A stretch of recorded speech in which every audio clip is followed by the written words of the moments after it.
Gracias. Estudiantes, buenos días. Comenzamos con la clase del día de hoy, 16 de marzo de 2021, la clase número 6 de la asignatura Estructuras de madera y metálicas.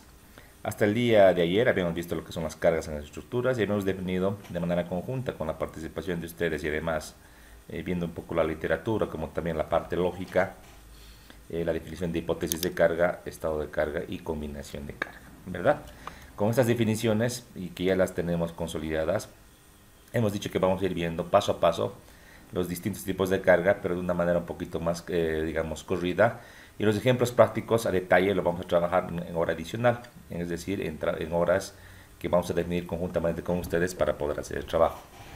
Dicho esto, ayer vimos también lo que es la norma boliviana, perdón, la norma norteamericana ASC 716, que decíamos que es la norma de cargas mínimas de diseño.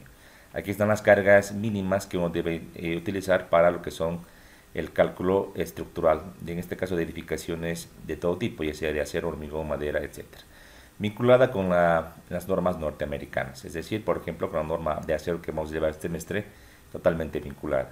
Con la norma de madera no tanto, y vamos a ver algunas diferencias, algunos principios para tomar algunas definiciones, ¿sí?, de carácter particular. Asimismo, tenemos una normita, que aquí tengo la versión interina, que la norma boliviana de cargas es un anteproyecto, su código es NB 1225002. Esta maneja lo referido a las cargas y es prácticamente una copia o traducción de la norma de cargas norteamericana, pero de la versión 2005. A esta versión 2005 ha salido la 2010, la 2016 también acá, y pronto saldrá la versión siguiente. Por ese motivo que es mejor ver la norma norteamericana actual, porque es a la cual la norma, si se quiere, boliviana se va a actualizar. No ha habido tantos cambios de fondo y también podría servirse este documento para poder revisar y validar en este caso ciertamente algunos criterios, ¿verdad? Algo interesante aquí en la norma boliviana, aquí dice en el punto de aplicación de la norma, dice lo siguiente: en obligatoriedad, el proyectista o calculista estructural de una estructura debe conocer y tener en cuenta la presente norma. O sea, es algo que todos deberíamos tomar en cuenta, no podemos desconocer, ¿no? Si fuese para adoptar valores de acciones y reacciones diferentes de los marcados en ella, solo se puede admitir si son más exigentes que lo establecido en la presente norma. O sea, eso quiere decir, si yo quiero tomar un valor distinto o un criterio distinto al que está en la norma, es posible siempre y cuando sea más exigente. Entiéndase más exigente con valores más críticos o más, en este caso, al lado de la seguridad. Eso tiene que entenderse. En ningún momento yo puedo tomar valores más pequeños a los que están establecidos en esta norma. Lo mismo indica la norma ASC 7 en sus acápites de definición, ¿sí? Entonces vamos a ir viendo rápidamente y vimos lo que era, por ejemplo, carga muerta. Que era carga muerta, era el peso propio de la estructura y el peso de los componentes no estructurales. Todo lo que es, por ejemplo, vigas, columnas, losas, cimentaciones, techos, todo eso tienen dimensiones. Aquí tenemos un ejemplo, las dimensiones de una viga, una losa, una columna. Y las dimensiones basta nomás con multiplicar por el módulo o por el peso específico del material. Tenemos el peso de la carga muerta. Usualmente la carga muerta ya la considero un software. Es decir, yo cuando hago un análisis estructural, dibujo la estructura que voy a modelar y los softwares actualmente tienen esa capacidad de calcular automáticamente, pero uno tiene que decirles, calcúlese en función a la geometría y en función al tipo de material, y el programa automáticamente lo hace. Eso para entender, ¿verdad? Muy bien, esto ya habíamos visto en cuanto a las cargas muertas de la edificación. No solamente, repito, es el tema de la estructura, también de lo no estructural. Vale decir paredes, ventanas, marcos, puertas y todo lo que sea parte de la edificación y que no pueda variar en posición ni en magnitud en el tiempo. Un ejemplo, las mesas o las sillas podrán ser carga muerta. ¿Qué dicen, chicos? ¿Las mesas o las sillas serán carga muerta? No, No, no es carga viva. ¿Por qué? No. porque podemos hacer una mudanza y sacar todas esas sillas. Ajá. O poner más sillas, o moverlas de una posición a otra. Esa característica movible hace que estas sean cargas vivas, cargas de servicio.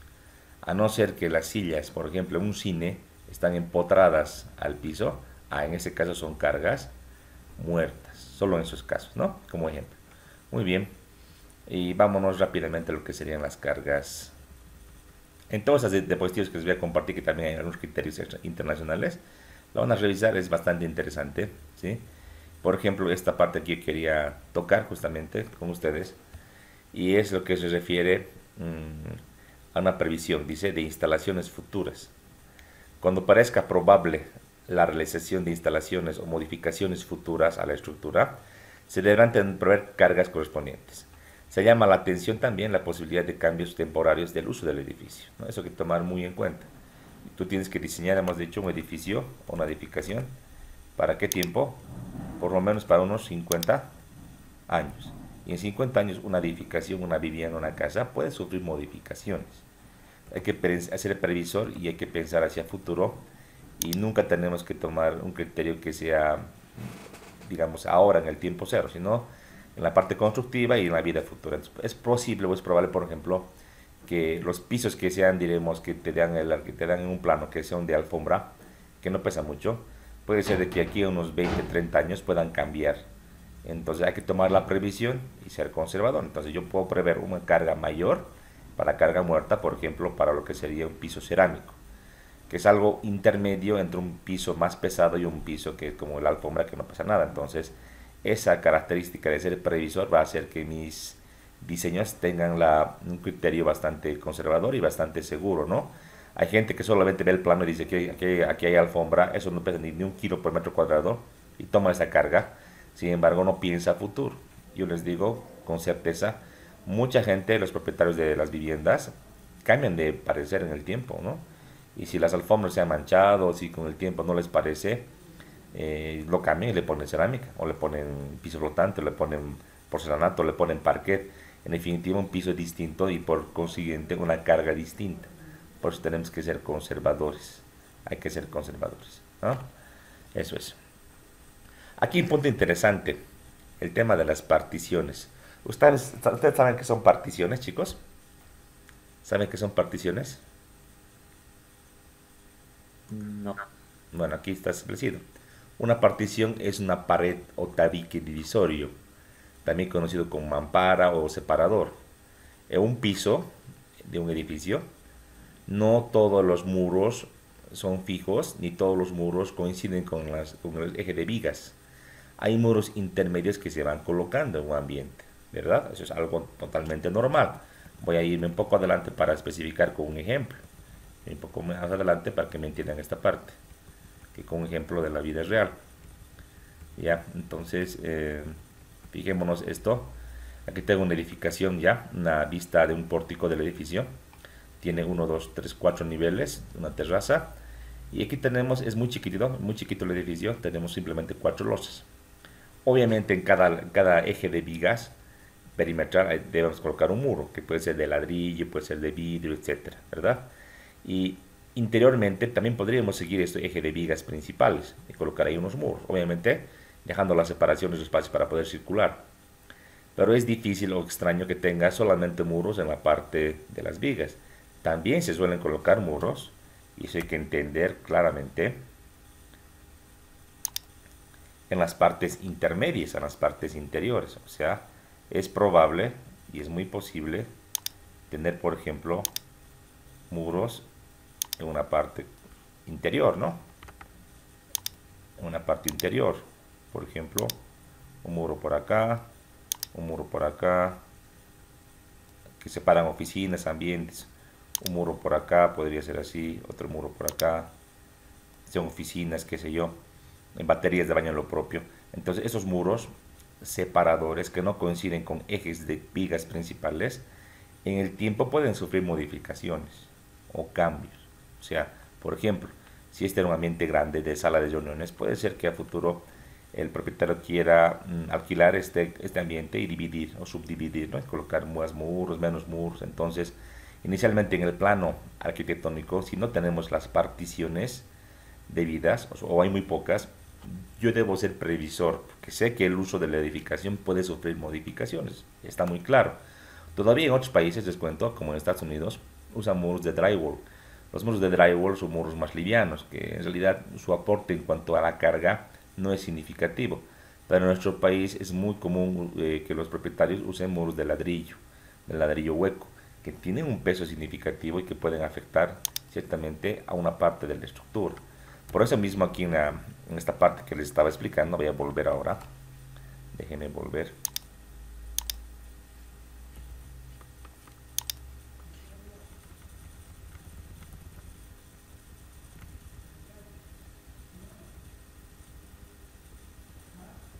Con mucho criterio aquí esta norma o reglamento argentino, que es el CIRSOC, indica que para particiones, que son paredes o tabiques divisorios, hay que tener una previsión.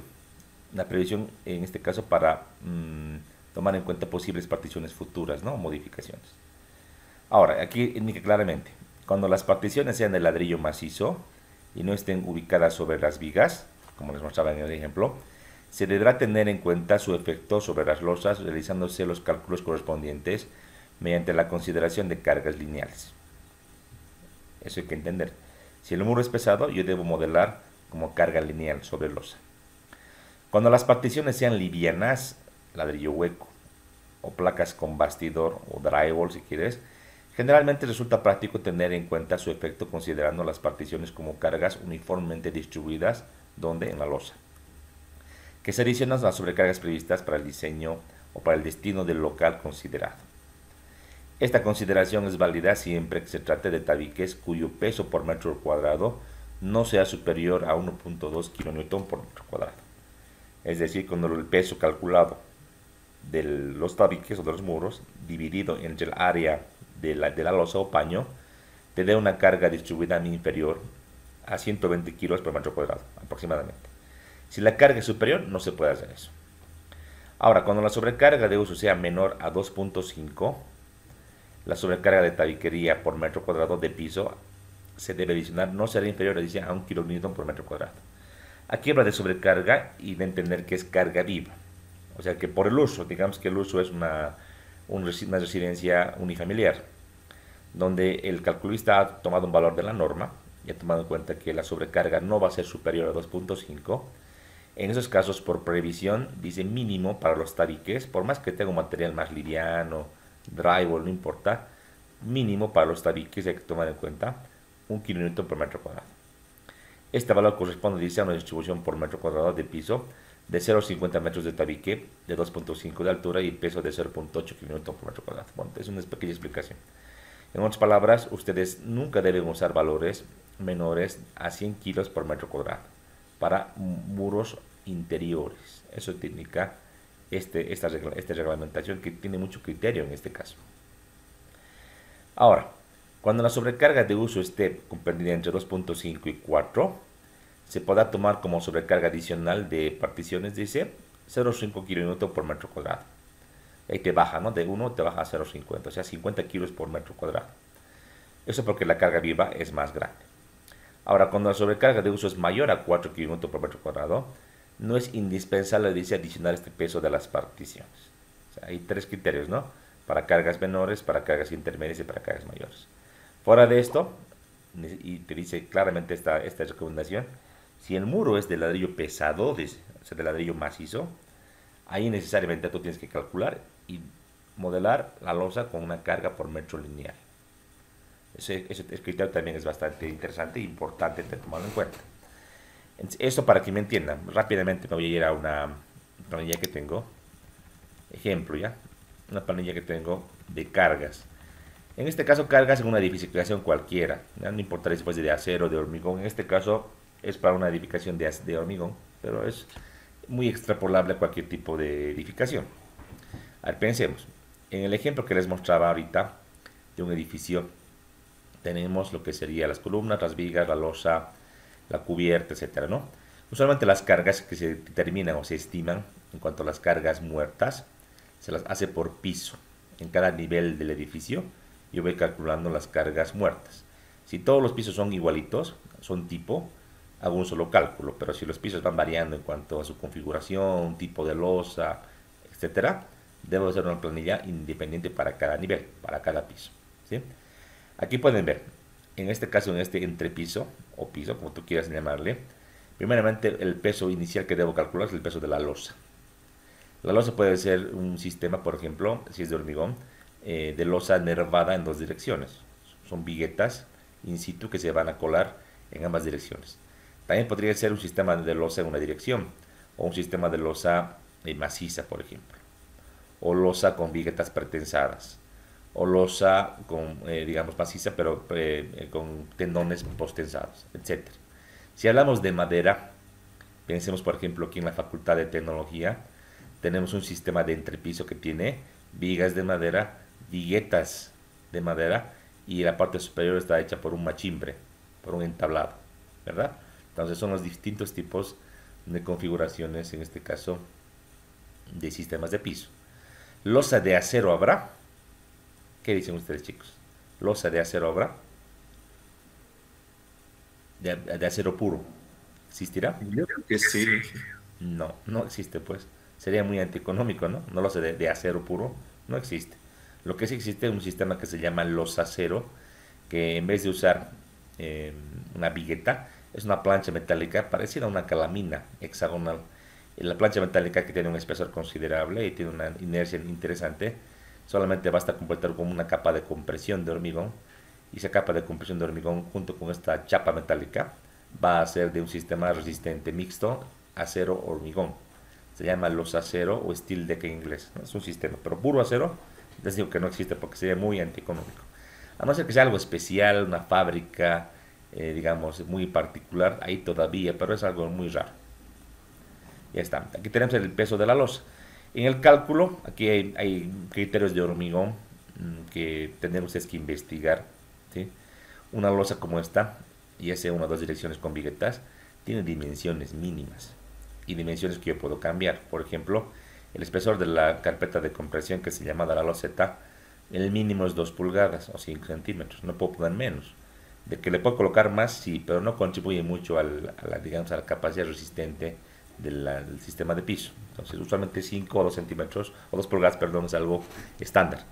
Ahora, la separación entre nervios, eje a eje, este valor de S, eso es variable y depende del calculista. La altura del nervio, esa altura H, es variable y depende del calculista. H mayúscula será obviamente H minúscula más este espesor de 5 centímetros, ¿no? Entonces yo como calculista defino, aquí puede ser 15, aquí puede ser 16, 17, voy subiendo en función al requerimiento que tenga. Y como también la separación yo la voy alargando, lo voy acortando en función a las cargas que yo tenga. Si tengo cargas muy livianas podría alejar más la separación, pero también si por ejemplo yo voy a tener los espacios vacíos con un complemento que puede ser de plastoformo o ladrillo, también estando más en función del tipo de complemento que yo pueda conseguir en el mercado. De que puedo mandar a hacer con un tamaño específico, sí, pero cuesta mucho más caro, entonces también tengo que fijarme en los tamaños comerciales, ¿no? Ahora, con las cargas son muy grandes, obviamente las viguetas van a juntarse un poquito más, van a ser más tupidas. A lo que es, digamos, de norma, es también la base de estas nervios o de las viguetas. Estas viguetas o nervios tienen una base de por lo menos 10 centímetros. Menos de 10 centímetros no es aconsejable para que pueda funcionar. Que dentro de este sistema de piso hay que colocar armadura, tanto en la parte inferior y en la parte superior. Y 10 centímetros es un valor, un tamaño bastante pequeño para poder armar estas viguetas, ¿sí? Ahí está, entonces como calculista yo tengo la soltura para definir prácticamente H y S, según este esquema. En base a esto, aquí hice un pequeño calculito para definir algunos parámetros de alturas mínimas, que esto lo van a ver en hormigón. Lo importante son las cargas, que está aquí abajo, ¿no?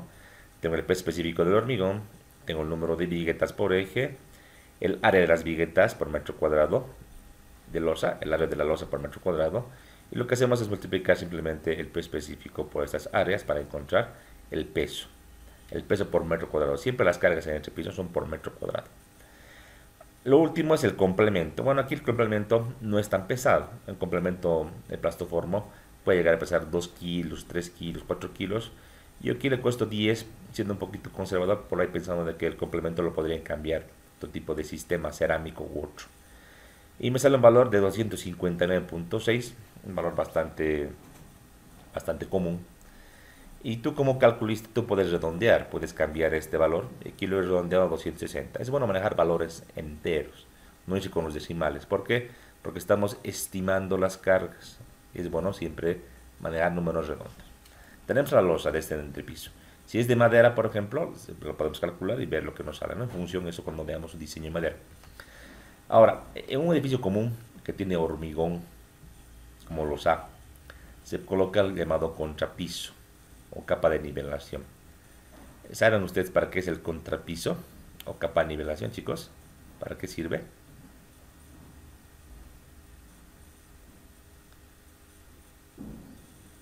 Para nivelar el piso, ¿sí? Ya, pero ¿por qué? ¿Por qué nivelamos el piso? Porque cuando vacían la losa, pues no siempre está a nivel, siempre tiene imperfecciones, ingeniero. Sí, ¿por qué? ¿Por culpa de los trabajadores o por qué crees?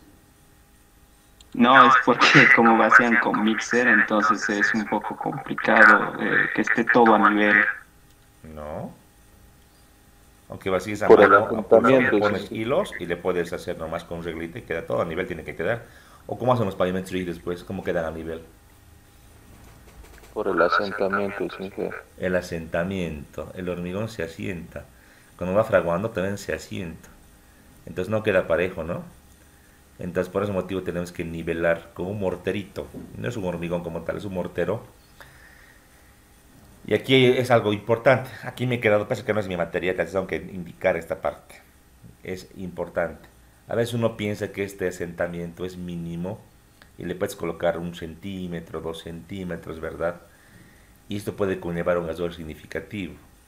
Mucha gente que tal vez es muy académica y tal vez no va a un proyecto, etcétera, le pone 2 centímetros, ¿no? Y piensa, ¿no? Alguna vez también un colega y con mucho criterio decía, ¿no?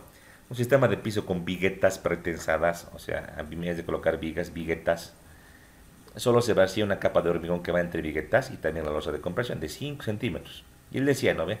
En 5 centímetros, ¿cuánto siempre se pueden equivocar los que vacían esto, ¿no? O sea, ¿cuánta diferencia puede haber, cuánta irregularidad puede haber aquí en la losa para 5 centímetros?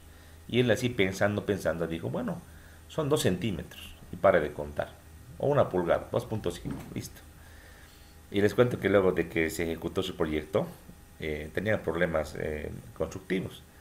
Y él fue a evaluar y sacó unos testigos de una losa y no podía creer que el contrapiso que habían colocado era de 8 centímetros.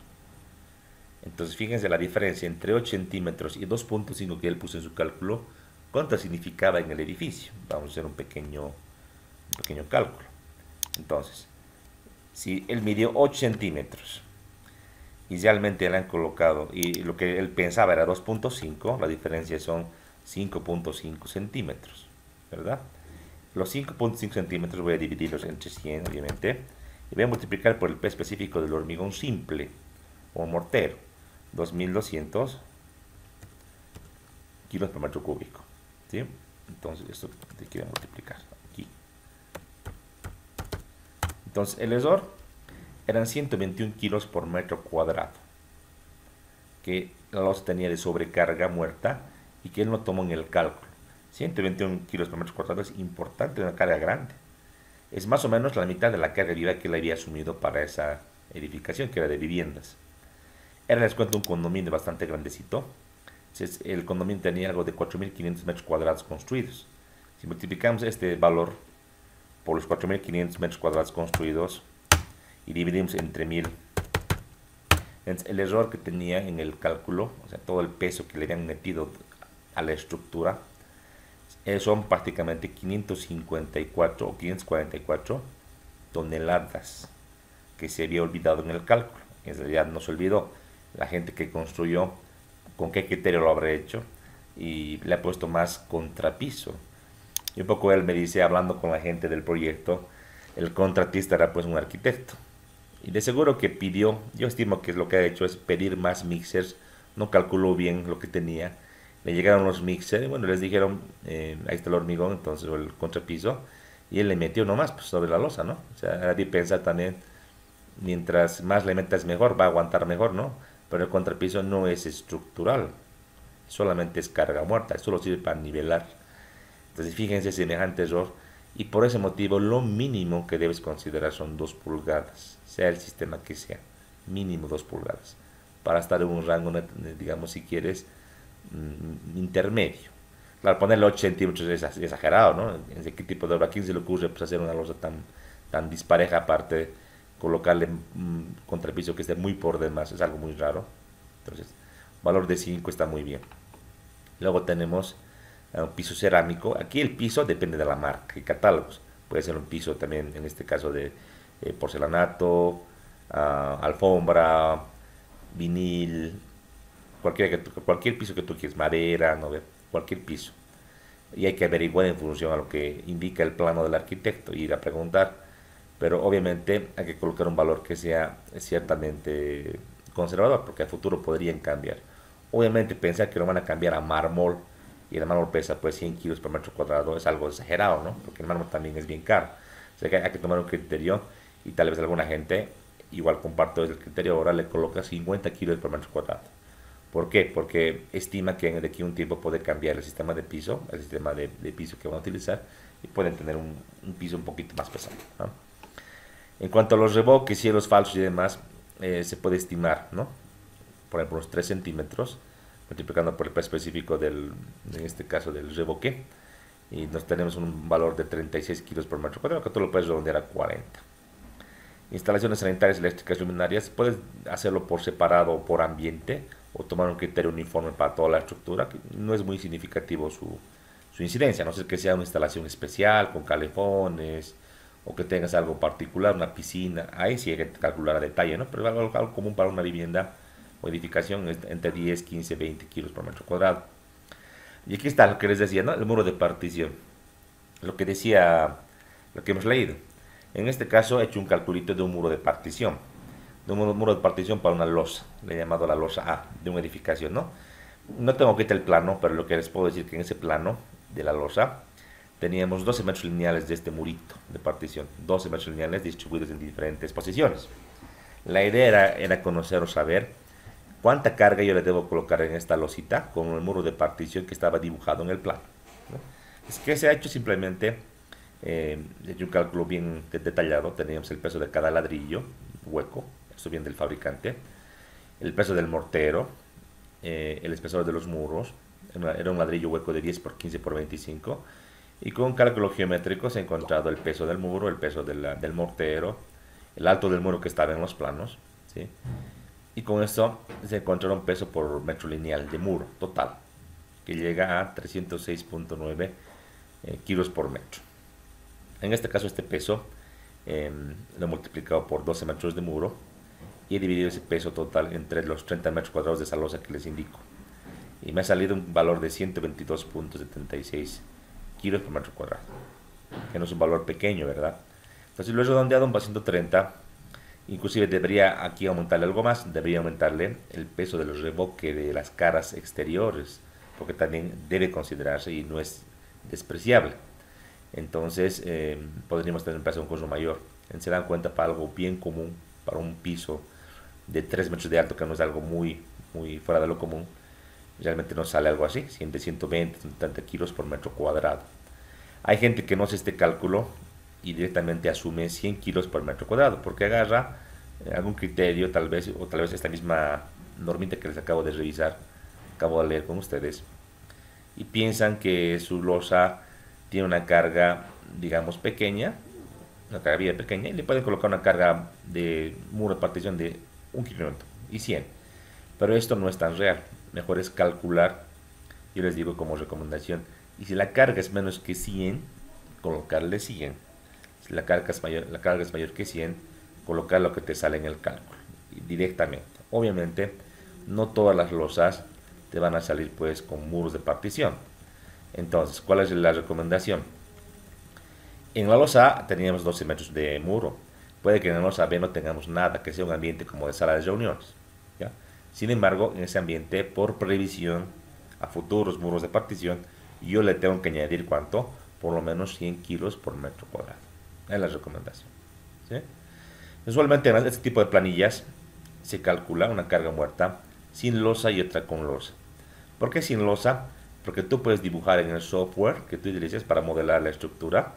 Esta losa como está aquí tal cual, con su nervio, con todo tal cual, puedes dibujar y puedes modelar. Entonces el programa automáticamente va a calcular las cargas y solamente tú deberías añadirle las cargas no estructurales, es decir, muros de partición, instalaciones, cielos, pisos, contrapisos, y todo lo que pueda existir. Esto no es una regla definida. Todo lo que pueda haber en la estructura, tú tienes que calcular y tienes que colocar. Con un criterio, obviamente, previsor de aquí a 50 años, ¿no? Si hay algo especial, una carga puntual ahí, un instrumento especial, etcétera, se debe considerar, se debe investigar, básicamente. Eso hay que hacer, ¿sí? Muy bien. Muy aparte también se hace el cálculo de muro perimetral. En todos los edificios hay muros perimetrales, que pueden ser de ladrillo, de vidrio, etcétera, ¿no? Solamente el muro perimetral es más gruesito y no es, por ejemplo, de un drywall, ¿no? Porque realmente el muro perimetral tiene que resistir los efectos del viento, inclusive el viento mismo en lugares que son críticos, lleva objetos, debe tener un mayor espesor, ¿no?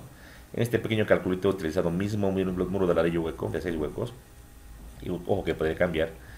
Y para este murito he encontrado un peso por metro lineal de 410, me salía 3,98, pero he puesto 410 kilos por metro lineal. Y debo cargar esta carga en los muros, en las vigas, perdón, las vigas donde se apoyan estos muros, ¿no? Es algo bastante básico, pero hay que hacerlo así, un calculito. No puedes asumir o adivinar, ¿no? Un valor, hay que calcular. Eso es. Entonces, un ejemplito para que consideremos lo que son cargas muertas. El resto, diremos, de los criterios, ustedes seguramente ya los conocen, cómo distribuir las cargas, no hay mucho problema. Tal vez algo que sea interesante que veamos ahora sea esta imagen. En esta imagen tenemos una explicación. Dice áreas tributarias y áreas de influencia. ¿Ya? Hay dos tipos de criterios. Para cada elemento estructural o miembro, en este plano, por ejemplo, que es una vista en planta, ya sean columnas, ya sean vigas, tenemos áreas tributarias y áreas de influencia. Hay diferencia. Voy a hacer un ejemplito, voy a circunscribir aquí en este detallito, en lo que sería, por ejemplo, la columna llamaremos de K2. Columna K2. ¿Por qué K2? Porque está en el eje K y en el eje 2, ¿no? Columna K2. Listo. Es la que está aquí, con color rojito. En esta columna, para poder entender, tiene un área de influencia. ¿Cuál es el área de influencia? Todo el perímetro que une, en este caso, a un borde, como también a otras columnas. En este caso, aquí tengo otra columna, bueno, aquí tengo un borde. Aquí tengo otra columna, aquí tengo otro borde, ¿verdad? Aquí en la parte superior no tengo columna, es como un volado, ¿no? Como no hay más que el volado, entonces al borde del volado, toda esta parte, que está con color rojito, es el área de influencia. Perfecto. Ahora voy a dibujar el área tributaria con color azulito celeste, área tributaria. El área tributaria se define como aquella parte, digamos, el sector de la estructura cuya incidencia o cuyo tributo, en caso de cargas, por ejemplo, se incide o se distribuye directamente a ese elemento estructural. En este caso, fijémonos, aquí tengo una columna, aquí tengo otra columna, ¿verdad? En esa dirección, la carga se reparte de manera uniforme. La mitad de la carga se va para esta columna K2 y la otra mitad se va para la columna K3. Entonces, en este eje, separo la mitad y coloco esta línea. Ahí está, la mitad para la izquierda, la mitad para la derecha. Sentido inferior, fíjense, entre la columna K2 y la columna J2, igual. Suponemos que la mitad de la carga se va a ir hacia lo que sería la J2 y la mitad para la K2. Entonces, en otra línea. Ahí está. Aquí en este borde no hay columnas. Como no hay columnas, toda la carga va a irse a la columna K2. Entonces, aquí se va a un poquito confundir este borde con la línea del área de influencia. Es toda esta área que estoy achurando, que es el área tributaria. ¿Se dan cuenta? El área de influencia se define como el área en la cual esta columna tiene pues incidencia. Hagamos de cuenta que esta columna con color rojo, la columna K2, la retiramos. Entonces todo ese sector se va a ver afectado. Todo lo que estoy achurando con color rojo. Pero en cuanto a las cargas, lo que manda es el área tributaria. En este caso distribuyéndolas con ese criterio, ¿no? Entre elementos similares voy distribuyendo la carga en partes simétricas usualmente. Ahí está. ¿Para qué me sirve el área tributaria? La pregunta es, ¿para qué sirve esto? Sirve para calcular. Si, por ejemplo, yo tengo 10 niveles, yo encuentro una carga muerta con un valor, encuentro una carga muerta, por ejemplo, de, ¿qué les parece? De 500 kilogramos fuerza por metro cuadrado, digamos, ¿no? Una carga muerta que no contiene, digamos, la parte estructural, solamente la parte de la sobrecarga. Esos 500 kilos por metro cuadrado, yo para saber cuánto le llega a esta columna, multiplico por el área tributaria. Entonces la carga en la columna, K2 por carga muerta, será simplemente esta carga D distribuida por esta área tributaria. Si quiero la carga total, tengo 10 pisos, entonces voy a calcular la carga en K2 total, multiplicaré pues mi valor de por el área tributaria por el número de pisos, ¿verdad? Y me va a servir esto para estimar cuánta carga le llega a esta columna, ya sea para carga muerta, ya sea para carga viva, también lo mismo, y te va a servir para entender, ¿no? Ahora denme un segundito, voy a dejar de compartir, me están llamando aquí de la oficina, denme un segundito por favor, voy a dejar de compartir un momento.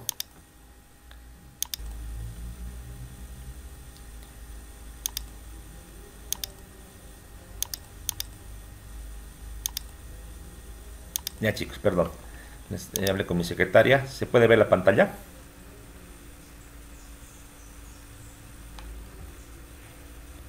¿Se puede ver la pantalla, chicos? Ahora sí, ya. Sí. ¿Alguna pregunta de lo que es área tributaria o para qué sirve la área tributaria?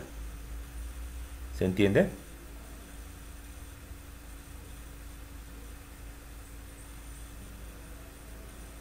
¿Sí, no ves? ¿Se entiende? Ahora, alguien me dirá, por ejemplo, en esta losa, un cálculo manual, una estimación manual, para saber qué carga le llega a una columna.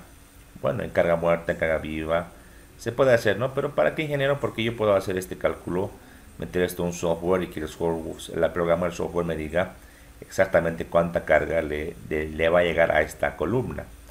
Sí, pero te puede servir para comparar. O sea, no es posible que yo, por ejemplo, aquí saque un cálculo.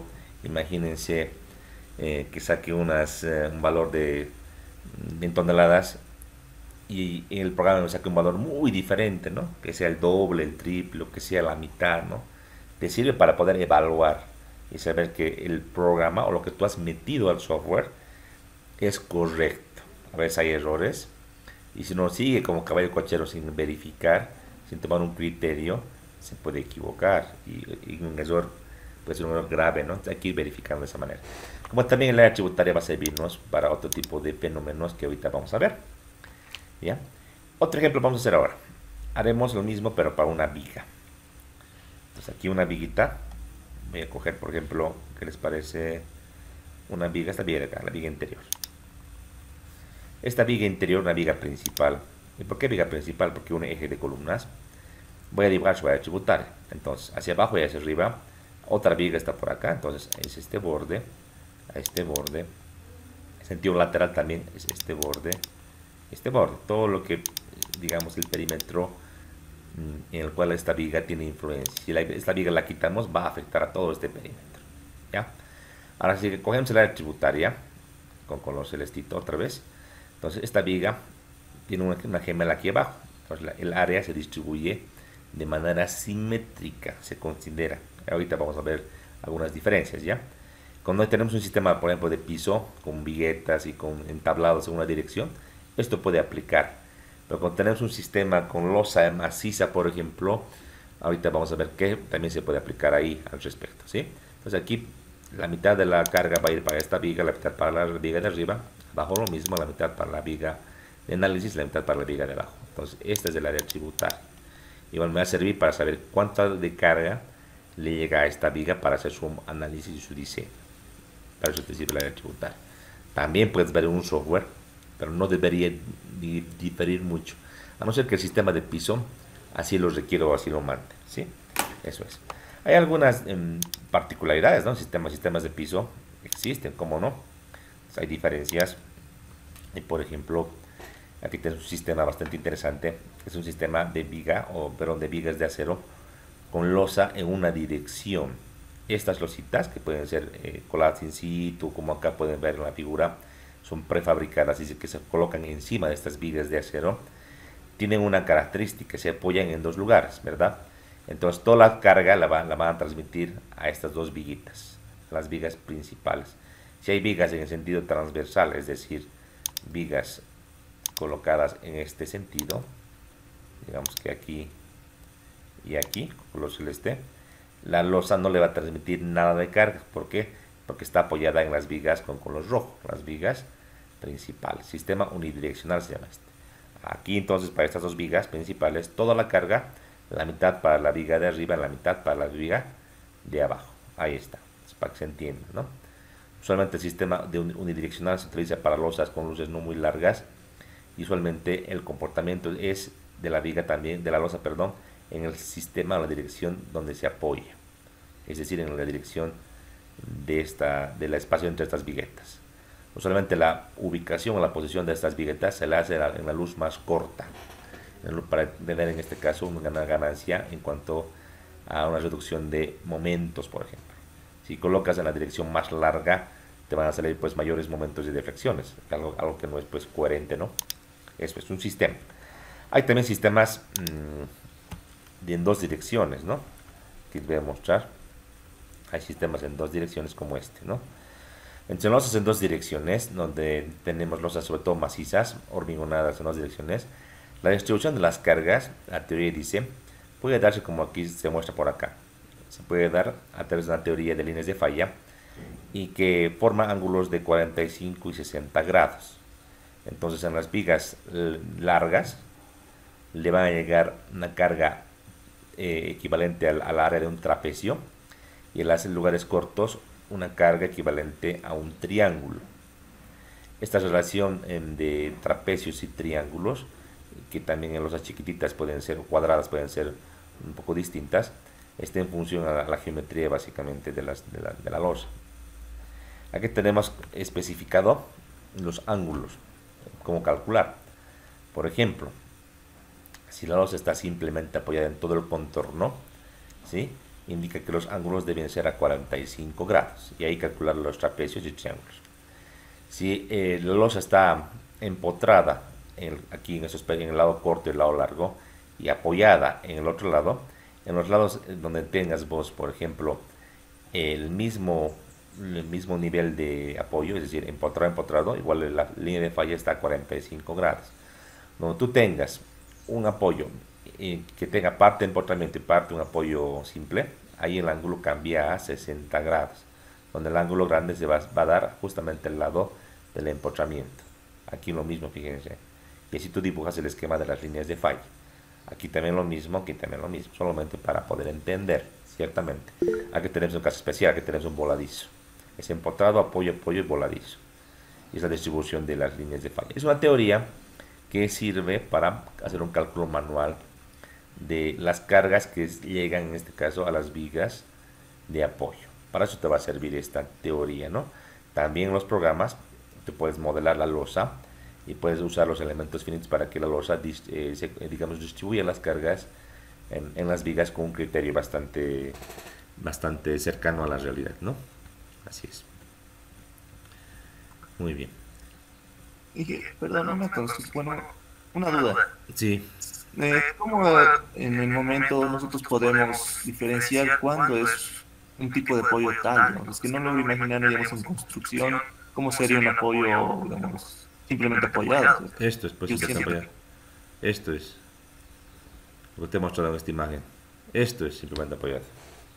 Esto es. O una vigueta prefabricada, pretensada, que se encastra en una viga y su apoyito son 5 centímetros. Eso jamás va a ser un empotramiento. Tú puedes tomar que la viga está apoyada. Claro que el nudo tiene una cierta restricción, no gira libremente al 100%, pero tú puedes tomar para tu modelo, puedes tomar que este apoyo está totalmente libre o simplemente apoyado. Y obviamente le tienes que aumentar ahí una armadura negativa, porque ese nudito tiene cierta restricción y se tiene que hacer un calculito aparte para colocar un fierrito negativo cada cierta distancia. Eso es así, ¿no? Es que en la realidad no hay algo así perfectamente matemático. Esto sí te puedo decir que es un pollo articulado. Está totalmente apoyado, ¿verdad? No hay donde perderse. Si tenemos pues, madera, en madera tenemos unas vigas o viguetas y encima tenemos un entablado. El entablado se apoya sobre lo que serían las viguetas. Se van a colocar ahí unos clavos, por ejemplo. Ese sistema se puede asimilar a un apoyo simple, se puede. En hormigón armado es más difícil. En hormigón armado, si la losa se cuela en situ y todo se cuela así a la vez, tú puedes tomar en cuenta que el apoyo es empotrado, ¿sí? Y obviamente un voladizo es un lugar donde no tiene apoyo, ¿no? No está totalmente libre, obviamente, ¿no? Y si pues es hormigón armado tendrías vos empotrado, empotrado, empotrado, empotrado, y en todos los ángulos le pondrías 45 grados, pues, ¿no? Como en este caso, todo igual, ¿verdad? Todo similar. Eso es. Esto más lo van a ver a detalle en hormigón, ¿no? En la materia de hormigón 2 tienen que verlo a detalle, tienen que ser muchos ejemplos al respecto. Conmigo vamos a ver en madera y en acero. En madera usualmente es unidireccional y es un borde simplemente apoyado. Y en acero usamos viguetas también. O sea que tendremos un cálculo unidireccional, no va a ser bidireccional como en este caso, ¿sí? Esto al hacer los proyectos vamos a darnos cuenta cómo funciona. Pero hay que estudiar, ¿verdad? ¿No? Tienen que para ustedes estudiar. Aquí tenemos diferentes sistemas de pisos macizos, nervados en una dirección, dos direcciones, alivianados con viguetas prefabricadas, pretensadas, losas con viguetas de vigas planas, estilo de losas postensadas, losas con entrepisos con viguetas de madera, etcétera, etcétera, etcétera. Hay un sistema, hay una serie de sistemas. ¿Cuál es el más adecuado? Está en función del tipo de edificación que tú plantees construir y cada uno es distinto, ¿no? Es diferente. Si es de hormigón, las limitaciones de espesores y detalles están en el ACI 318 o la norma boliviana del hormigón NB 1225. Muy bien. En carga viva, y aquí ejemplificar, ¿no? El uso de la edificación, ¿no? Y mucha gente, muchos colegas les cuento que tienen un criterio bastante básico. ¿Y qué dicen? Fíjense, aquí en las normas, por ejemplo, la norma boliviana o la norma americana, te dan un peso. Por ejemplo, 400 kilos por metro cuadrado, 4 kilopascales. Y ellos dicen, eso es imposible. O sea, parémonos en un metro cuadrado, o sea, rayemos el piso, hagamos rayas de 1 por 1. ¿Cuánta gente puede entrar en un metro cuadrado? 3 personas, 4 personas, ¿no? Hacen dinámicas ahí, ¿no? Y aunque le pongas, digamos, a personas con bastante peso, una al lado de otra, no llega pues a un semejante peso de 400 kilos por metro cuadrado. Entonces tienen un criterio de que las normas no están bien hechas y quieren usar la lógica. Aquí por la lógica básica no es suficiente, porque las cargas vivas son dinámicas, están en movimiento. En una sala o salón pueden marchar, pueden caminar, pueden hasta bailar, ¿verdad? O pueden saltar. Todas esas consideraciones deben tomarse en cuenta en un estudio serio. Las normas o reglamentos como la SC7 ha tomado en cuenta este criterio y ha hecho un estudio bastante serio. Ha medido en losas reales el efecto de las cargas vivas en diferentes ambientes. Y por ese motivo que en las tablas que nos he mostrado el día de ayer nos dan cargas de acuerdo al uso de la edificación. Y eso no nos podemos inventar, tenemos que seguir algo establecido. Lo mismo está también la norma boliviana, como yo les voy a mostrar acá. La norma boliviana también, porque es una copia de la norma norteamericana, nos dan pues las cargas vivas por ambiente. Aquí les voy a mostrar. Solo que la norma le llama sobrecarga de uso o carga viva, es prácticamente lo mismo. Y por ejemplo aquí nos dan por ambiente unas tablitas, nos dan en kilómetro por metro cuadrado, en kilopascales, zonas de archivos, azoteas, terrazas, balcones, todo eso, tal cual. Son cargas mínimas que tú las puedes tomar o poner valores más grandes en función de un criterio específico. Nunca puedes colocar valores menores a estos, ¿sí? Ahí está. Y como ustedes verán son bien variables, están en función no solamente al tipo de estructura, como también al tipo de ambiente.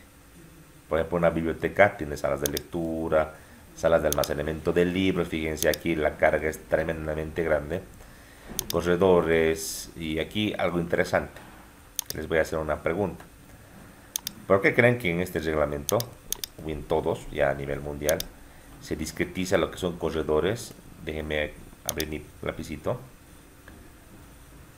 Aquí hay corredores, como aquí indica el esquema, de planta baja y corredores, perdón, superiores a planta baja y los de planta baja. Y para los dos nos da un criterio distinto.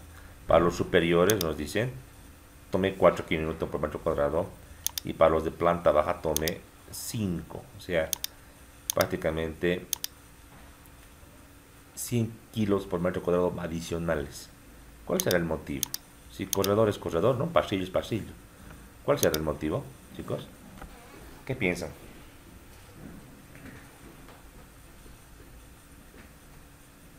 ¿Qué dicen? Inge, quizás sea porque en la planta baja es más probable que la gente camine, en cambio en las plantas altas baja esa probabilidad. O sea, va a haber menos gente. Sí, es exactamente eso. Y más que tengas menos gente, pensemos en un evento, pensemos que hay un incendio, pensemos que hay un sismo, ¿no? ¿Qué va a hacer toda la gente? De todo el edificio, de toda la edificación, toda la gente, ¿qué es lo que va a hacer? Va a bajar a lo que es la planta baja, va a querer escapar, van a venir por los ascensores, van a venir por las escaleras y toda la masa se va a concentrar en la planta baja, aquí.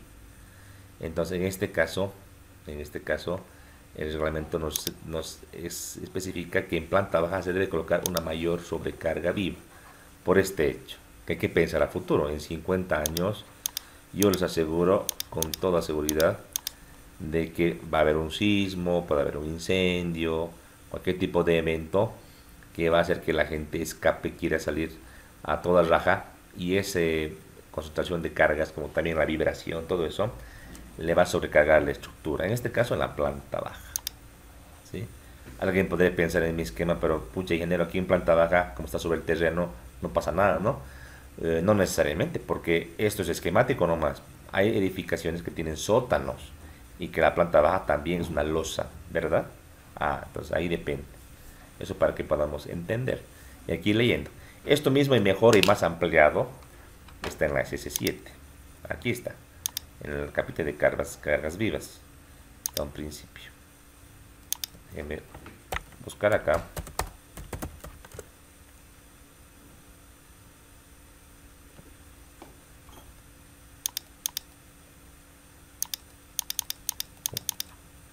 Se me ha colgado esta parte. Ahora sí. Mejor buscaremos a mano porque esto se me está queriendo colgar. Hemos saltado a la carga de granizo, de nieve. Aquí está, las cargas vivas. Aquí mismo está en las tablas de la norma, de acuerdo al tipo de usos. Valores mínimos en sistema inglés y sistema SI. También hay cargas puntuales y ya les explicaba el motivo, ¿no? Y cómo tienen que hacer. ¿Ya? En el tema de los techos es bastante especial. La carga de techo tiene un nombre particular y especial y hay un cálculo específico para esto. ¿Ya? Algo importante, las cargas de las tablas, como les dije, son cargas mínimas que tú las puedes aumentar en función de un criterio. Por ejemplo, tú puedes decir que en un salón de baile, que la norma está casi 5 kN por metro cuadrado, tendrás en este caso unas cargas especiales y pues vos incrementar a un valor de 5.5, 6 en función a la que tú tengas estimado en ese ambiente. O un gimnasio, por ejemplo, ¿no? También es 4.79, perdón, puedes incrementar, pero nunca colocar menos, porque esto tiene respaldo técnico, pero este respaldo también es para Estados Unidos, hay que pensar en eso. Yo, por ejemplo, donde más quiero incidir, por ejemplo, es en el tema de la universidad, ¿no? Salones educativos. Busquemos salones educativos, a ver. Salones educativos, ahorita vamos a buscar residenciales. Aquí tenemos escuelas, ¿ya? No tenemos universidad, tenemos escuela, pero es lo mismo. En salones de clase tenemos, fíjense la carguita, apenas 1.92 kN por metro cuadrado, bien poquito, ¿no? Claro, allá hay pupitres, hay sus sillas y entra en orden, ¿no? ¿Ustedes creen que eso se aplica a nuestro país, a Cochabamba? ¿Alguna vez va a haber huelga, marcha, bloqueo? ¿Van a hacer una fiesta, una asamblea en una de las aulas, no? Pues esto no corresponde. Y lo que corresponde es colocar, en mi juicio, las cargas más críticas en salones públicos. En un salón público hablamos de 4.79 kN por metro cuadrado. Obviamente es un criterio, hay gente que toma este valor, se arriesga, porque repito, no es para nuestro país, o le pone 3 o le pone 3.5, esos son criterios, ¿no?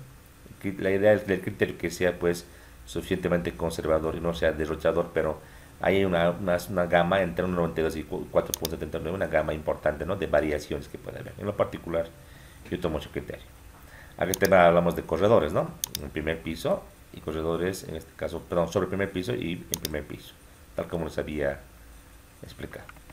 Fuera de todo esto, chicos, que hoy les pedí que lean, tenemos una posibilidad, la posibilidad de reducir las cargas vivas.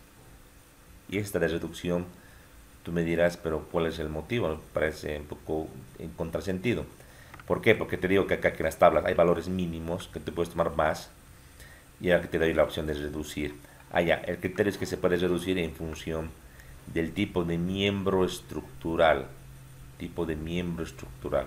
Eso tiene que entenderse. Entonces, para esto voy a volver a la diapositiva y voy a irme otra vez a esta imagen que era muy interesante, que la habíamos visto, para explicar las áreas tributarias. Hay miembros estructurales, por ejemplo, cojamos esta columna, la columna K2, que tiene un área tributaria, como está acá. Y hay miembros como esta columna anterior, que tiene un área tributaria distinta, que puede ser más, que puede ser menos, y así cada elemento. La teoría dice, la teoría probabilística dice, que mientras más área tributaria tenga, es menos probable que toda esta área esté cargada al 100%. Y por ese motivo, es posible y estadísticamente aceptable reducir en cierta manera la carga distribuida viva que estamos sacando de las tablas. O sea que el cálculo no es por toda la estructura, es por a nivel de elemento estructural, ya sea viga, columna. Obviamente ya de viga, columna hay diferencia, que tener una columna, por ejemplo, una columna perimetral, una columna interior. Aquí una viga perimetral, aquí una viga interior. Hay diferencias. En base a esto, a la importancia del elemento, como también a las áreas tributarias, este reglamentito, y aquí yo tengo ya copiado en mi diapositiva, ha generado pues una suerte de método para reducir. Y este método que aquí les voy a mostrar, bastante interesante. Antes de entrar a esto, luego vemos esto, nos da esta ecuación, ¿sí? Esta ecuación de reducción maneja este valor de L sub 0, que es el sacado de las tablas, o el que tú asumas para tu diseño, y lo puedes bajar con esta fórmula. Dice en el sistema SI 0.25 más 4.57 raíz de KLL por AT. Esta ecuación ha venido de una investigación bastante seria y tiene un criterio, ¿no? Va a reducir el valor de L sub 0 en función de ¿qué? De KLL y AT. AT es área tributaria y KLL es un coeficiente que está definido por el tipo de miembro estructural. Aquí vamos a revisar. Este cuadrito también lo he sacado de la norma y este valor de KLL difiere. Por ejemplo, tipo de elemento, columna interior, KLL es 4. O sea que te da un valor más grande, te permite reducir más lo que sería la carga viva. Pero si es, por ejemplo, una columna de borde, ya no es 4, es 3. O si es una columna de esquina, ya no es pues 3, es 2. O sea, de acuerdo al miembro estructural y obviamente a su importancia para la estabilidad de la estructura, te va variando en los coeficientes. Aquí está 3, 4 y hasta 1, y en 1 en este caso todo lo que no sea lo anterior, 1 prácticamente no incide mucho en el cálculo. Y área tributaria, mientras la área tributaria sea más grande, el valor de L va a ser más pequeño. Esta fórmula tiene sus limitaciones. Aquí está. En este caso lo que nos dice la norma es lo siguiente. Esta reducción de cargas vivas se refiere a la reducción de las cargas vivas uniformemente distribuidas, pero sin incluir las de techo. Las de techo se ven aparte, solamente las de piso. Esta reducción estará sujeta a limitaciones, dice, que están en la sección 4.7.3 de la norma, pero aquí voy a colocar cuáles son. Establece que las cargas vivas que excedan 100 libras por pie cuadrado, si quieres 4.79 kN por metro cuadrado, no deben ser reducibles. O sea, cuando está previsto un uso intensivo del entrepiso, no te permite la norma reducir, solamente para, en este caso, cargas que sean inferiores a estas. Ahora, los miembros en los cuales el valor de KLL por AT, es decir, esta parte de la fórmula, sea mayor o igual a 400 pies cuadrados, o es decir, su equivalencia, 37.16 metros cuadrados, se permite que sean diseñados para una reducción de carga viva de acuerdo con la siguiente fórmula. Entonces hay que tomar en cuenta esto. Siempre y cuando tengamos un área mayor o igual a esta área de 37 metros cuadrados, nos permite entrar con esta fórmula, ¿sí? Ya saben, no podemos reducir cargas que sean muy pesadas, no se puede, es prácticamente prohibido, ¿sí? Eso es. Adicionalmente, nos da un límite, o sea, no es nomás colocar, de por ahí tener una columna con mucha área tributaria, esto podría bajar hasta la mitad o mucho menos, ¿no? Hay un límite también. Entonces, como límite dice lo siguiente: L no deberá ser inferior a 0,50 L sub 0, o sea, la mitad de la carga, para los miembros que soportan una sola planta, y L no deberá ser inferior a 0,4 L sub 0 para miembros que soporten dos o más plantas. Les hago una pregunta. ¿Qué miembros soportan dos o más plantas? ¿Qué miembros estructurales soportan dos o más plantas? A ver. Las columnas, Inge. Las columnas, exactamente. ¿Todas?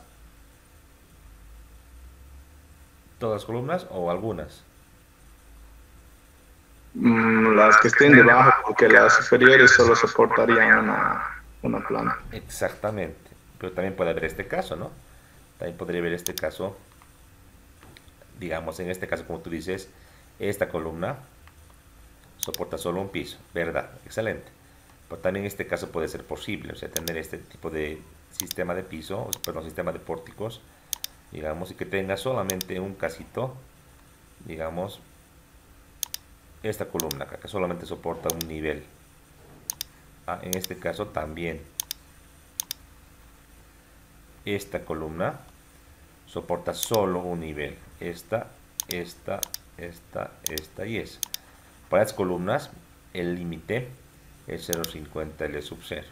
Para las demás que soportan más de un piso, o sea, dos o más plantas, puedes bajarle hasta 0,4. Eso quiere decir, ¿sí? Si hablamos de vigas, las vigas siempre soportan solo una planta, jamás dos o tres. Entonces en vigas 0,50. Eso es. Entonces, esto con un ejemplo, con cálculo les voy a pasar, no es muy difícil. Aquí un pequeño ejemplito de un edificio. Aquí tengo este edificio, creo que ya les he mostrado, ¿no? Este edificio chiquitito, que tenemos dos ejes de 6 metros, la separación entre columnas, y tenemos en vertical de 360 hasta 320 constante. Aquí está una planta. Esta planta, según el ejemplo, vamos a ver cuál es. Para un edificio de 5 niveles, como se muestra en la figura, calculo las cargas vivas reducidas en la viga longitudinal del eje 2, la viga del eje B entre ejes 4 y 7. Supongo que la carga viva de diseño L sub 0 es 2.5 kN por metro cuadrado, en todos los niveles, incluida la azotea. Igualmente calcular la carga viva en la columna en el eje central 4B. Suponer que las uniones en las vigas con las conexiones son simplemente apoyadas. Listo. Entonces, aquí me dicen que debo calcular. Aquí me dan un entrepiso, no dicen qué nivel está, es solamente un entrepiso. Y podría asumir, por ejemplo, que es el entrepiso que está por acá, el segundo piso, no importa. Y me piden calcular la carga viva reducida para esta viga, para esta otra viga y para la columna central, ¿ya? Hagamos un calculito para la columna central. ¿Qué columna es? La columna 4B, dice. ¿Ya? Columna 4B. Es como haríamos el cálculo para la columna 4B. Aquí rápidamente lo vamos a hacer. La carga viva de tabla, dice, es 2.5 kN por metro cuadrado, ¿verdad? Ahí está. Ahora lo que yo quiero es calcular, en este caso, la carga viva reducida en la columna 4B. Ojo que esta reducción de cargas vivas, ojo, es optativa. Si tú quieres trabajar con la carga L sub 0, puedes trabajar, no hay ningún problema. Si quieres ser más conservador, puedes optar a esta reducción. No es obligatoria según el reglamento. Ya, voy a calcular mi columna. Esta columna que, digamos, estamos en este nivel, estamos aquí en el piso 2, Entonces, a ese nivel, esta columna soporta cuántos pisos. Soporta un piso, 2 pisos, 3 pisos. A tomar en cuenta. Ahora, esta columna es una columna central. Está al medio de la estructura, columna central. Entonces, para esta columna 4B, y puedo sacar cuánto es el valor de KLL. Y KLL era 4. Podemos revisar aquí. El valor de KLL es 4. Va a columna interior. Columna interior. Listo. En cuanto al valor de la fórmula, que está acá, tal como está aquí, la vamos a copiar. Tal como está aquí, 0.25 más 4.57. Entonces aquí copiamosla. Entonces,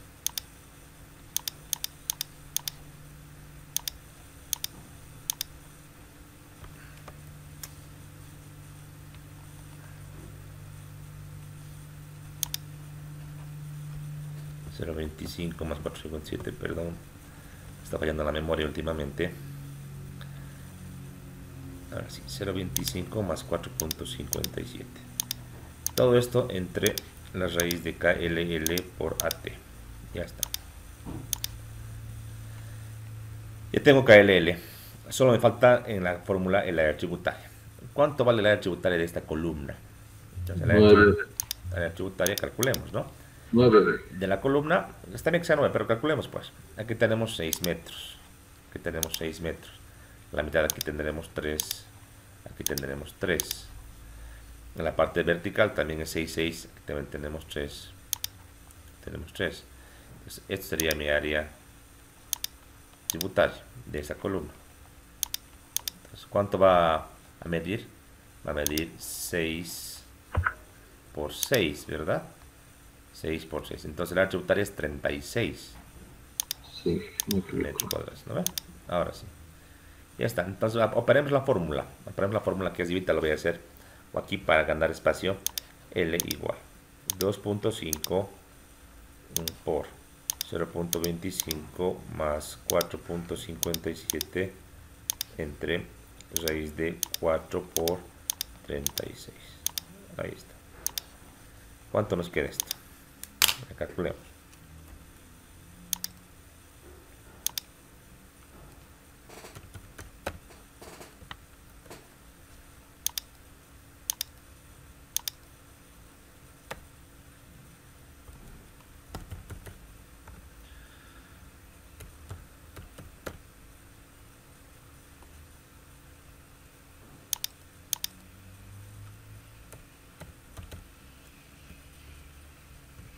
Listo. Y tengo 1.58, ¿verdad? Sale así, 1.58. Ahí está, 1.58 kilonewton por metro cuadrado. ¿Aquí cabe el ejercicio? No. De entrada, ¿podría reducir esta carga? Sí, porque la carga es menor que 4.79. Lo puedo reducir. Calcule KLL, calcule AT. 4 por 36 es mayor que ese valor mínimo que decía la norma. Dice que el valor mínimo para poder reducir era 37.16. KLL por AT. Yo tengo 4 por 36, es mucho más que esto. Perfecto. ¿Qué más nos dice la norma? Que debo limitar o a 0.5 o a 0.4. Mi columna soporta más de un piso, debo limitar a 0.4. Pues este límite lo puedo colocar de esta manera en este ejercicio. Sí o sí debe ser esto menor o igual a 0.4 L sub 0. ¿Cuánto es 0.4 L sub 0? 0.4 por 2.5. Multipliquemos esto. 0.4 por 0.5 por 2.5. Y tenemos 1. Entonces, 1. Perdón, eso es mayor o igual. Mayor o igual, ¿no? Entonces, mi reducción de 1.58 es mayor que 1. Por tal motivo, está correcto. Si me salía aquí, por ejemplo, 0.9, 0.7, no podía bajarle tanto, porque lo mínimo que le puedo, o lo máximo que le puedo bajar es hasta 1 kN por metro cuadrado. Es lo que dice la norma. Es el límite 0.4. Entonces yo le puedo calcular esta columna con la carga de 1.58 kN por metro cuadrado. Esa es la posibilidad que tengo. Y el cálculo es por miembro. Para esta columna perimetral, para la viga, seguramente que es distinto el valor de la carga que yo puedo utilizar en el cálculo, ¿no? Bastante sencillo, pero para que lo podamos entender así. Cuando hablamos de techo, ya es un poco diferente. En un techo, la carga viva o de uso o sobrecarga viva se da por trabajadores, equipos, materiales en la etapa de la construcción o mantenimiento, ¿sí? Como también por objetos móviles. En Bolivia no es tan frecuente, ¿no?, tener objetos móviles, pero en otros países como en Estados Unidos le ponen macetas, plantas, elementos decorativos y que tienen cierta incidencia en la estructura, ¿sí? En Bolivia no es tan típico. La norma nos da el valor de la carga de techos. Este valor de LR, el valor estandarizado es 0.96 o 20 PSF. Este valor es para un techo, dice, ordinario, plano. Este valor de Fichet quiere decir con pendiente o curvo. Cualquier tipo de techo común, ¿no?, con curva o con pendiente o plano es 20 o 0.96. Este valor es muy grande. Muchos colegas se resisten a colocar 0.96. Son prácticamente 100 kilos por metro cuadrado.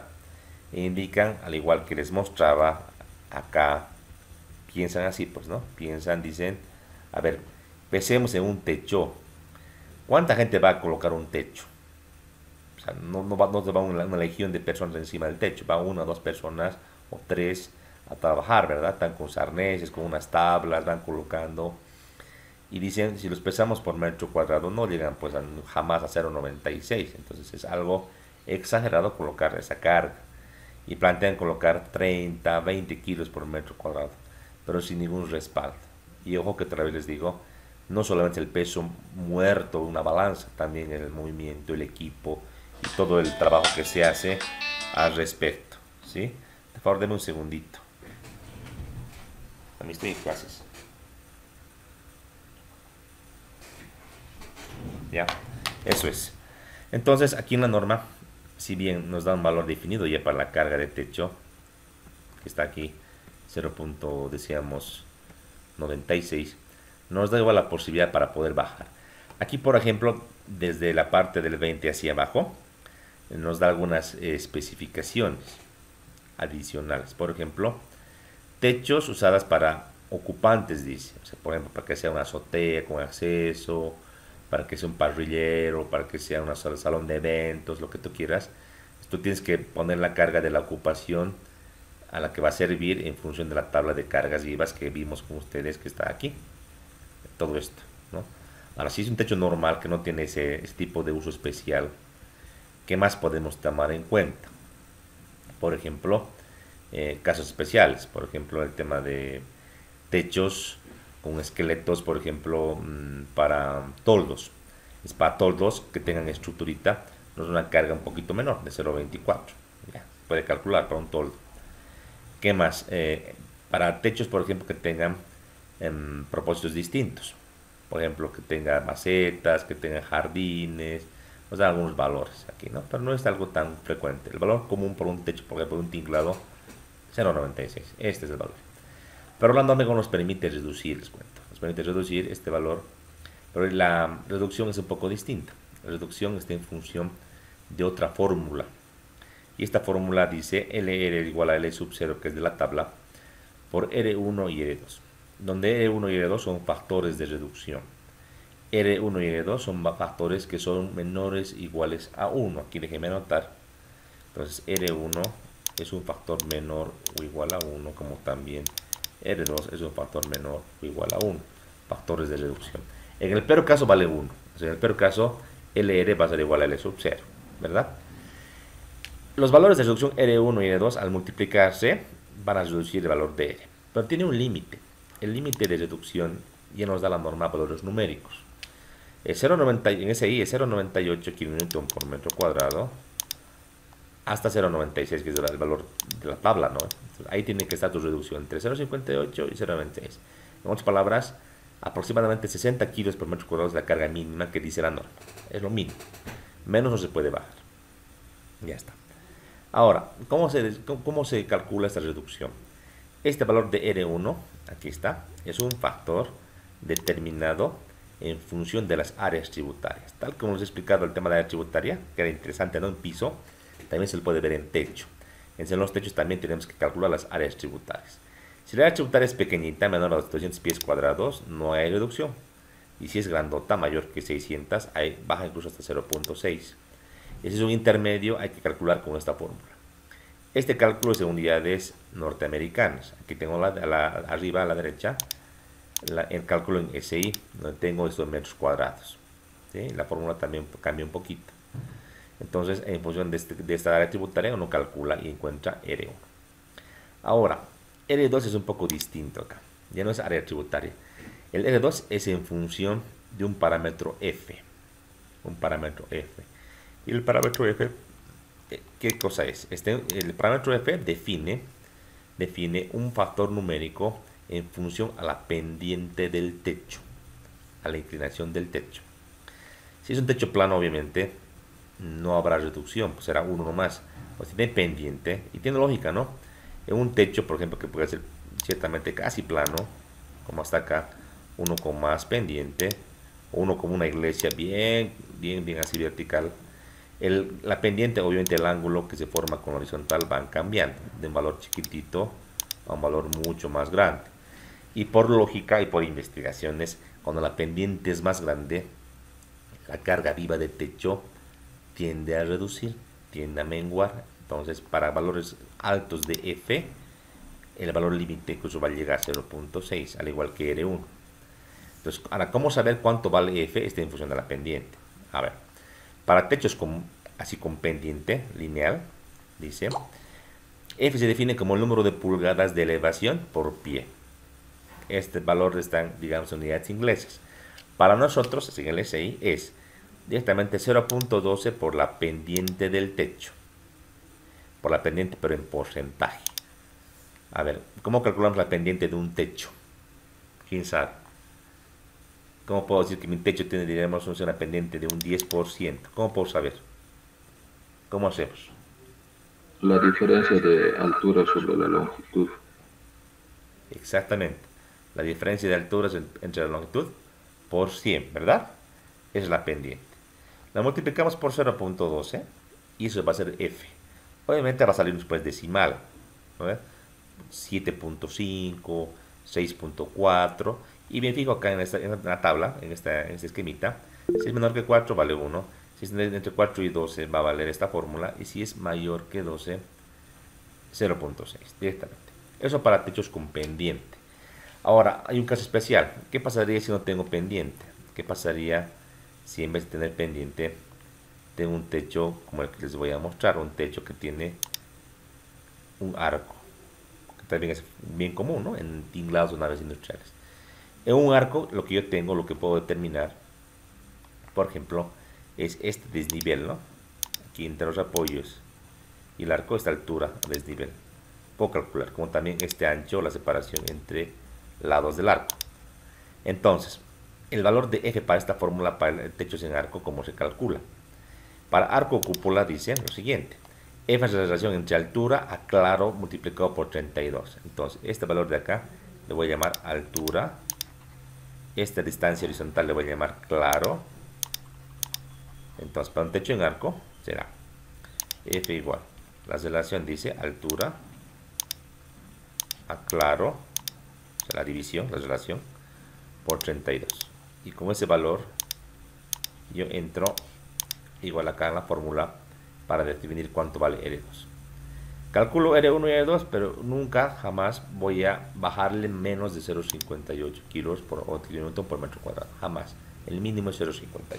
¿No? Entonces, ahí está, no es muy difícil. Y el cálculo se realiza como se muestra a continuación. Por ejemplo, un techo como este, yo calculo la pendiente, calculo la área tributaria para cada elemento estructural que yo voy a analizar. Si, por ejemplo, mi objetivo es analizar cuánta de la carga de techo le llega a esta cercha que estoy marcando con color rojo, a la cercha, yo puedo hacer un análisis, ¿no?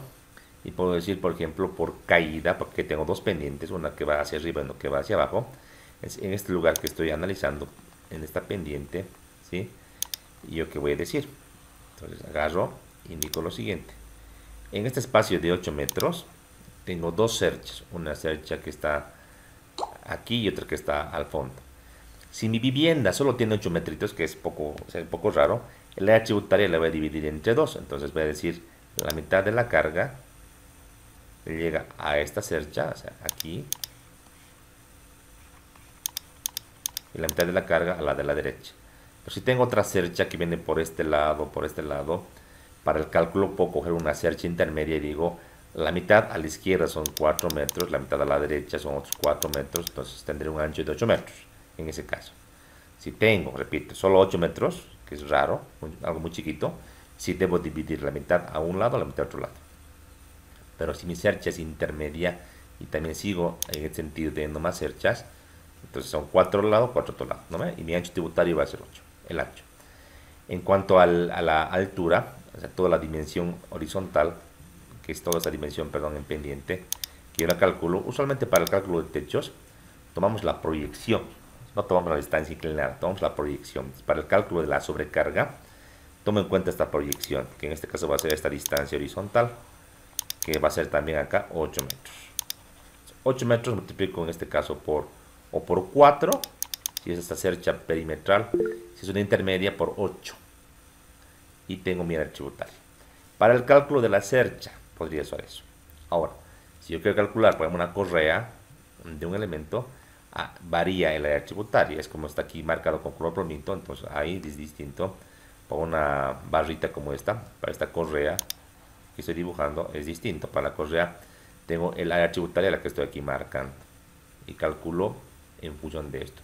Como es una correita tan chiquita, esta área tributaria no es muy grande y seguro que no va a reducir mucho, ¿verdad? Ese es el criterio. No es difícil, solamente es aplicativo.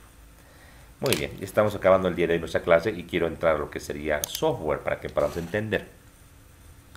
Fuera de lo que he explicado ahorita, algo importante que hemos visto con ustedes es lo referido a los estados de carga.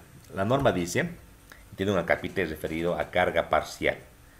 Carga parcial dice, la total intensidad de una carga viva, sin importar si es de techo o la del entrepiso, no importa, apropiadamente reducida debe aplicarse, dice, en una porción de la estructura o miembro para que produzca el mayor y más desfavorable efecto debido a la carga. Esta parte se entiende, chicos. ¿Se entiende esa definición?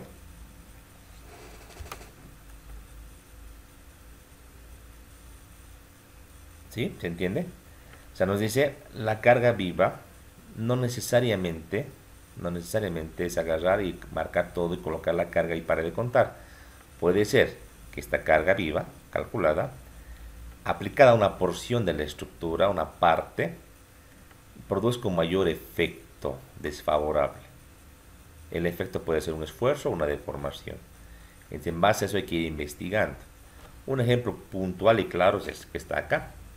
Fíjense, aquí tenemos un portiquito y en este portiquito tenemos unas columnas y tenemos unas vigas. Ahí está. Entonces, una posibilidad puede ser la que está aquí arriba. Digamos que le voy a llamar aquí la posibilidad, el caso A. El caso A, de hecho, toda la carga muerta está al 100% colocada en la estructura y mi carga viva también está al 100% colocada. Con este esquema de cargas, yo voy a calcular las cargas, por ejemplo, los momentos en las vigas y los momentos en las columnas para hacer mi diseño. Hay otra posibilidad, el caso B. El caso B es que yo coloque las cargas vivas de manera alternada, como estoy aquí mostrándolo, de manera alternada. O sea, este paño sí, este no, este sí, este no, este sí, este no. ¿Pero qué puedo colocar esto? Porque es una posibilidad. La carga viva, como es aleatoria en cuanto a su posición, podría darse en su vida útil de 50 años que se coloque justamente de esa manera. O tal vez un caso C, donde cambiemos y no sea el tramo 1 el que es el tramo cargado, sino el tramo 2. Tramo 2 sí, 3 no, 4 sí, 5 no, así de manera alternada. Un caso D que sea un poco distinto, que tengamos un tramo sí, un tramo no, perdón, 2 sí, un tramo no, 2 sí. O luego un caso diferente que sean 3 tramos sí, 1 no, y así de manera alternada. Uno podría pensar que el caso más crítico es este, ¿no? El caso A, pero no necesariamente. En cuanto a carga muerta, carga viva total, bruta, sí, es más crítica. O sea, te va a dar más carga puntual si quieres. En las columnas como también en las fundaciones. Pero a nivel de momentos no es más crítico. De seguro, en el diagrama de momentos, Este esquema que está acá, el segundo, es más crítico para las vigas, para el momento positivo. Es que el de arriba tiene momentos más equilibrados, ¿verdad? O un esquema para dos cargas seguidas te va a dar un momento negativo más grande. Esto es explicado, si quieres un poco especificado, está aquí. Aquí tenemos, por ejemplo, se fijan, una viga continua, arriba una viga continua, abajo, con las mismas vigas, mismas longitudes y todo aquello, y los apoyos también. La diferencia entre un diagrama y otro es, por ejemplo, que en el diagrama de arriba tenemos una carga distribuida constante en todo el tramo y que vale 20 kN por metro. Aquí abajo tengo la misma carga, pero que está alternada. Tengo un tramo donde no hay carga. Hacemos el análisis estructural y ¿en qué encontramos? Los diagramas de momentos para dimensionar las vigas, ¿verdad? Y fíjense que hemos encontrado. En esta viga, en el apoyo segundo, tengo un momento negativo de 51.24 kN por metro. Mientras que en este apoyo mismo, con todo cargado, tengo 47. O sea que incrementa prácticamente un 10%, un 5% la carga. No, 10% casi, la carga, el momento negativo. ¿Ya? Y si comparo también la carga viva, fíjense en el tramo que está aquí sueltito, aquí tengo 40.75 y aquí tengo 50.81. O sea, solamente al quitarle la carga a un tramo, he tenido una carga viva más grande. ¿Se dan cuenta de esto? Entonces, no necesariamente una carga completa de canto a punta es más crítico. Esto entendido de lo que sería una viga o un pórtico. En 3 dimensiones de una losa también ocurre lo mismo. Por tal motivo tenemos que ir variando la carga. En otras palabras, hay que hacer estados de carga. O sea, estamos estados de carga o posiciones de la carga viva. Lo tenemos que ir colocando de manera aleatoria para obtener el máximo efecto, ya sea en cortante, momento, carga axial, lo que corresponda a la estructura. Eso es muy, pero muy importante, ¿sí? Entonces, eso es lo que vamos a trabajar ahora con el programa RAM, por ejemplo, ¿no? Sé que estamos ya sobre la hora, entonces preguntarles, hasta que esté un poquito viendo este tema del RAM, cuando tienen tiempito para poder hacer un pequeño taller, para poder ver la parte inicial, por lo menos la del RAM, para que podamos diferenciar las cargas muertas, vivas y cargar una estructurita así básica para poder entender cómo funciona. ¿Qué día tienen tiempo? Por mi parte yo diría sábados. Sábados. ¿Los demás? Yo creo que sea más aceptable, digamos, los días sábados en la tarde, ingeniero, para todos. Híjole, en la tarde todavía. ¿Y para tu docente? Sábado en la tarde. ¿Tienen clases de rocas? ¿Ustedes algunos tienen rocas los sábados? ¿Mecánica de suelos aplicada tienen algunos? ¿O ninguno? Los sábados en la mañana. ¿Tienen clases de mecánica de rocas? Porque también podemos hacer el sábado, podemos quedarnos, digamos, de la clase hasta las 10 de la mañana, podemos quedarnos para aprovechar, ¿no? ¿O tienen clases los días sábados en la mañana? Sí, en la mañana sí. Ya tiene mecánica de rocas. Ya pues. Ya pues el sábado todavía. Yo quería proceder ahora. Por un tema excepcional. No podríamos vernos el día jueves. El día jueves en la noche. A las 8:15 de la noche. No podríamos encontrarnos. ¿O tienen clase a 8:15 de la noche? Sí, estaría bien. Está bien. Por tema excepcional, yo quiero entrar el día sábado, ya con algo más, y tenemos que ver pues los softwares. Yo sé que es un poco complicado. De una manera muy didáctica inicial vamos a ver el RAM y el SAP. Los que sepan ya RAM y SAP, si quieren no vienen, pero si quieren pueden venir y hacerme unas preguntas, podemos un poco discutir ya. Ponemos lo básico. Vamos a estar 1 hora y media, 2 horitas para que les pueda dar una introducción al RAM.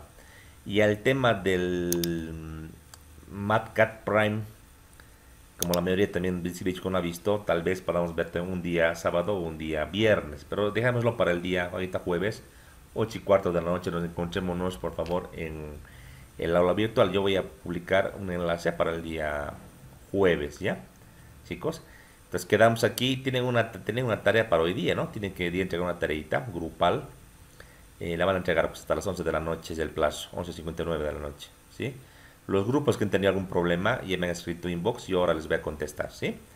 Muy bien, quedamos entonces aquí en la clase de hoy y continuamos el día pues jueves en la noche, ¿sí?